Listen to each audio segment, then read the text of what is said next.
घड़ी आधी रात को बज रही थी जब ईमा अपने मध्यम रोशनी वाले अपार्टमेंट में अकेली बैठी थी।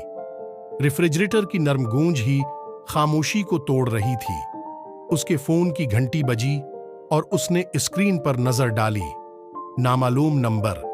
हचकचाते हुए उसने जवाब दिया, हेलो। उसने सरगोशी की। एक मुस्क शुदा आवाज ने जवाब दिया, मैं आपको देख रहा हूं। उसका दिल धड़क गया। ये कौन है? लाइन डेड हो गई। खौफनाक एहसास को दौर करने की कोशिश करते हुए एमा ने तमाम दरवाजे और खिड़कियां बंद कर दें। हर एक को 2 बार चेक किया। वो सोफे पर बैठ गई, खुद को ये बावर कराते हुए कि ये महज एक मजाक था। अचानक दोबारा फोन की घंटी बजी। इस बार इसने उसे बजने दिया, लेकिन तजस्सुस इससे बेहतर हो गया। इसने उठाया। तुम क्या चाहते हो? आवाज अब साफ बोली, आपके पास मुझे ढूंढने के लिए 1 घंटा है, वरना मैं आपके पास आऊंगा। ईमा की सांसें तेज हो गईं।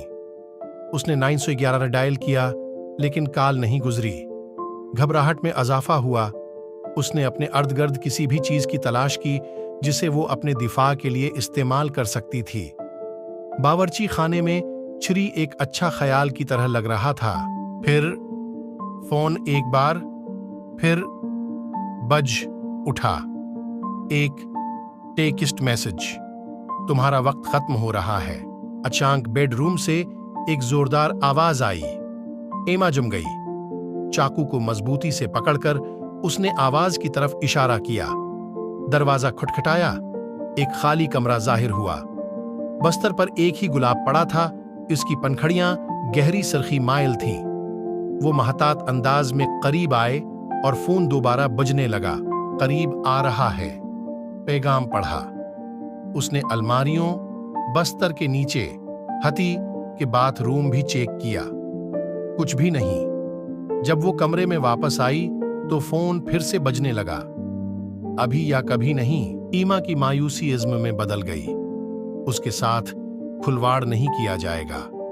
उसने आखिरी बार कमरे का जायजा लिया और खिड़कियां बंद होने के बावजूद पर्दे को फड़फड़ाते देखा। वो एक तेज रफ्तारी से उसे पीछे खींचती हुई आहिस्ता आहिस्ता करीब आई। एक शक्ल उसकी तरफ लपकी। वो चीख रही थी, वहशियाना वार करती थी।